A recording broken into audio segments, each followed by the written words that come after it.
Os mellores vídeos dos 21 días co galego e máis. Que alegría, que maravilla de vídeos fixeron os rapaces e rapazas que participaron neste curso nos 21 días co galego e máis. Por favor, atención, estou así, cas maus, parece que vou sair voando. A ver. Atención a Carla, que estuda no meu instituto, no Taboada Chivite. Ela é das miñas, quere que toda Galicia fale como falamos en Verín.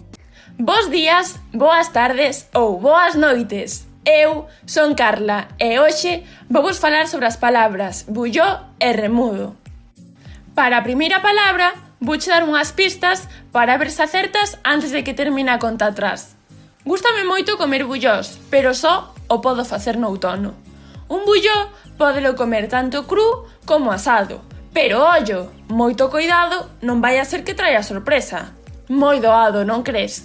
Pois sí, bulló é unha forma de chamarlle a castaña.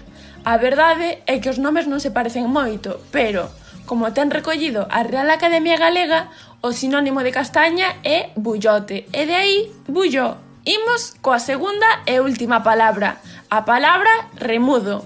Remudo vén do verbo remudar, o cal significa cambiar de muda, pero esta palabra empregábase antigamente para unha situación en especial. Cando unha parella estaba a bailar nunha festa de namorados, pero aparecía unha terceira persoa a cal quería bailar cun membro da parella, quería roubarlle o mozo ou a moza, acercábase e dicíalle: «Remudo!». Que tal? Pareceronche difíciles? Espero que non.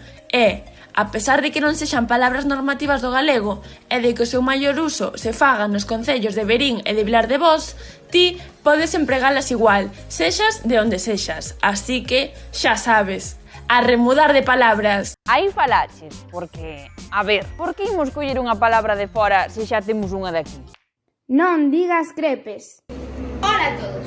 Agora que se achega o entroido, seguro que moitas das boas están a preparar sobremesas típicas. Pero ollo, non digas crepes, di filloas. En galego dice filloas, non crepes.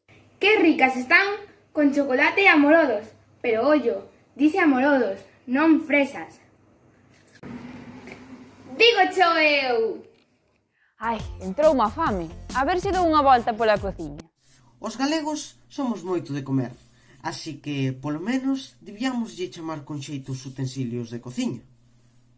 Por exemplo, para que vas dicir tenedor, se podes dicir garfo? Tampouco digas cuchara, di culler.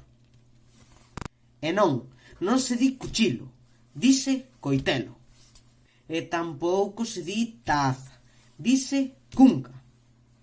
Para acompañar unha boa comida, toca un bomiño, polo que para abrir a botella precisamos dun sacarrollas, e non un sacacorchos. E así xa parece que leva a cociña a outro xeito. Dígocho eu. Dígocho eu, claro que sí, porque falar galego tamén é falar con geada e con seseo. Ai, os cactos! Esas plantas tan bonitiñas que se poden atopar nos desertos e nos comercios. Sí, iso é un cacto, e non cactus. Un castelanismo moi frecuente nos galegos falantes. Por exemplo, onte fun comprar un cacto á tenda. Ou tocoume facer un traballo sobre os cactos que habitan nos desertos de África. Sí, cacto e non cactus. Dígocho eu! Con cacto, o que facemos é galeguizar unha palabra que ven do latín, pero tamén podemos facer un esforciño por eliminar castelanismos. Ou... This speech is my recital. I think it's very vital to rock around. That's right. On time. It's tricky. It's the right. Here we go. It's tricky to rock around. To rock around. That's right. On time. It's tricky.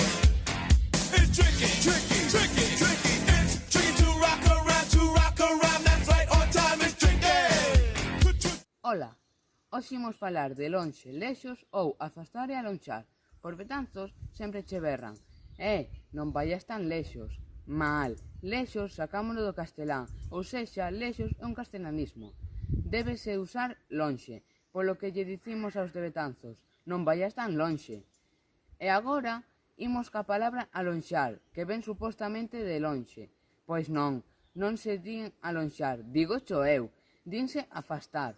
Non digamos, por exemplo, voume alonxar un pouco de tin, senón, que hai que dicir que non me vou afastar un pouco de tin. Digo cho eu, lonxe e afastado. Ai, que ben nos ven o digo cho eu para explicar clariño, clariño, esas leccións de gramática tan aborrecidas que dan algúns profes. Hoxe imos explicar O significado do xénero. non convén esquecelo. Así que imos velo. Hai 3 casos. Primeiro, diferenciación. Sexual. Dase cando, ao cambiar de xénero, Cambias de sexo. como en o león. A leoa. Segundo, diferenciación. De tamaño.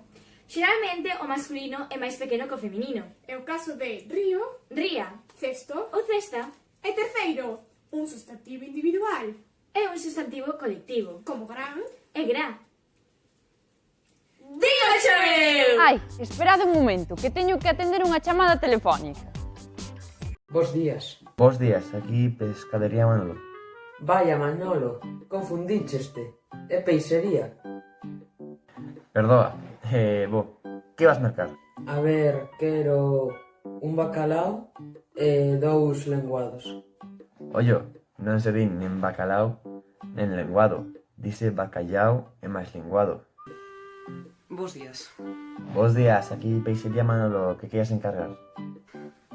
Mira, pois esta noite teño unha cea e gustaríame mercar uns bogavantes, unhas centolas, un besugo e máis un rape. Vale, pois perfecto, porque isto teño unhas ofertas boísimas nas centolas e nos bogavantes. Pero cuidado, non dimos nen besugo nen rape, dicimos ollo mol e peixe sapo. Hola, é esta peixería? Sí, Peixería Manolo, encantado. Bos días, non sei que mercar. Podería recomendarme algún pescado?